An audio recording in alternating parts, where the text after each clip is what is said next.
But how so? That I like us to. Sorry, I just wondered, how much is it a language issue? How much is it the language that is barring newcomers from engaging in local issues, local stories, whether they're in the paper or on television or on the radio? Well, language is huge. Language is way of communication. If you know you watch news on CBC, for instance, or you're watching, for instance, images. You understand images. Maybe a word here, maybe a word there, but otherwise you don't understand, and that's an issue. I'm not proposing solutions. There could be many, but that is what I felt has been the issue. I think language is so central to the issue, and we can't run away from that because that's the elephant in the room. Okay, until we confront the language issue frontally, one way or the other, we can't skate away, our way around the issue. Let's be realistic. There are two official languages in Canada. You have the French for the Quebec area. You have English for other parts of Canada. CBC out here is not required to do any French language programming. I mean, out in Quebec, it's a different kind of mandate from the CBC. But we need to make some very clear distinctions to start with, because you use the word, which I even used as early as yesterday. Let us yesterday, cultural ghettoization. Okay, because that's so central. What's the concept of multiculturalism? We are talking about the public sphere, where everybody, that kind of stuff, comes in. That's a cross-pollination of ideas. People have to try to talk to each other. We have our differences, but everybody feels a stake watching CBC, watching CTV, watching Global, reading the Vancouver Sun, that kind of stuff. There are still going to be those diasporic media, okay, like the ones who you guys are talking about now, these kind of cultural communities. I mean, I understand English very well, but if I have my area, my ethnic group, if they have a strong demographics here, chances are that I will be watching those local stuff too, okay? But that doesn't stop me from having a stake in the major mainstream media, because we have to make that distinction in terms of the mainstream and in terms of the alternative. Some of the stuff you talked about, sorry, I forgot the names of the stations you mentioned, Yes, they're very popular, but they're very popular with those ethnic groups. And you can never consider the mainstream, that kind of stuff.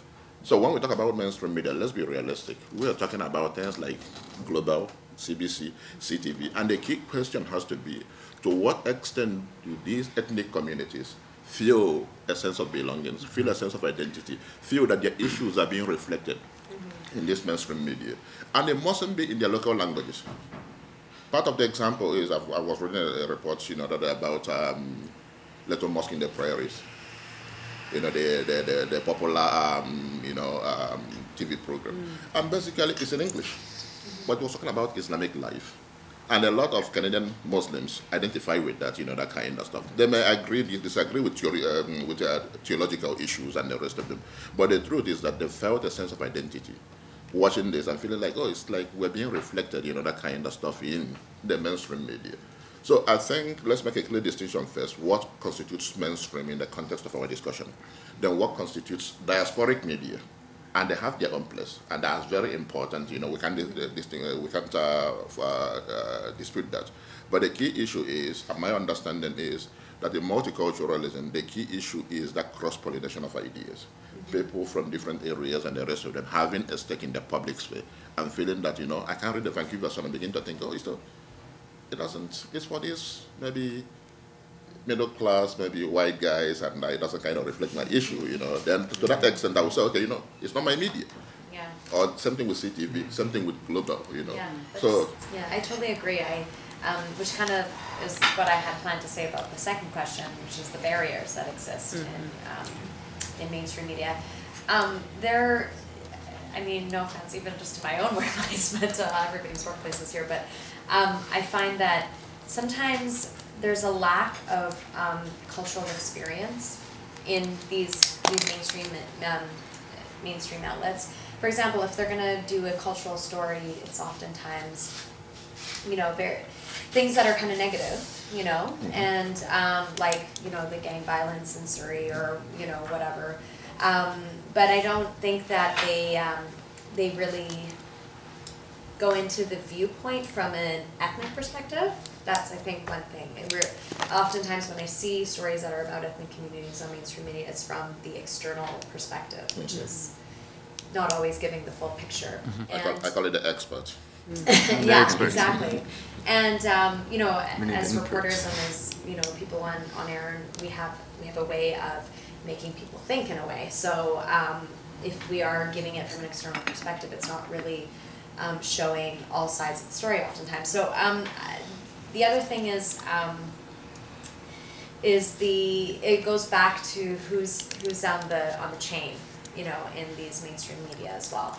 I mean, who's making the decisions to cover these stories, like the producers or the assignment editors and everything, and are they conscious of the ethnic experience as well? Like it has to. It's not because you know, reporters oftentimes get stories that are pitched to them or they're assigned by higher ups. So it's kind of starts from there, from the mandate of the station and from the assignment editors and the producers.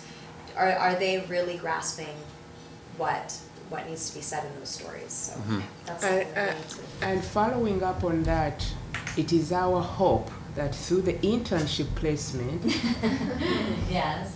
the youth who are placed there, the brightest of those youth who are interested, can start to understand what it takes to get the story, to get to the mainstream, to the main public, you know, Yeah. so that they understand you need to influence their news, you need to create their news, you need to, so that they know nobody's going to do it for you, so that this, in a way, you have to be a part of that, so that the microphone doesn't find itself in one ethnic group when there's a crisis. Yeah. You know, but when we're talking about the economy, when we're talking about healthcare, when How we're does it talking affect about, yours? we are Yeah. all Canadian and we Yeah. all like to have that.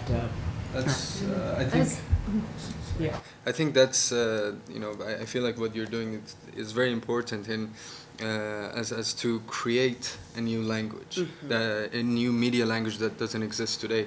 You know, I remember this comedian saying a funny joke. You know, he said, in the media, you always watch, you know, back in Middle East, something's you know, exploded, or you know, you never see like a reporter going like, this is Muhammad and he's making cookies, nothing else, he's just making cookies, you know. And I think that's important to show those you know, in North Vancouver, this Persian bakery that are making sweets and things like that. I mean, it's informing people of this cultural thing that exists, and in a way it supports it to continue as a way of you know, media helping other cultures enjoying food. You know, that's a huge thing.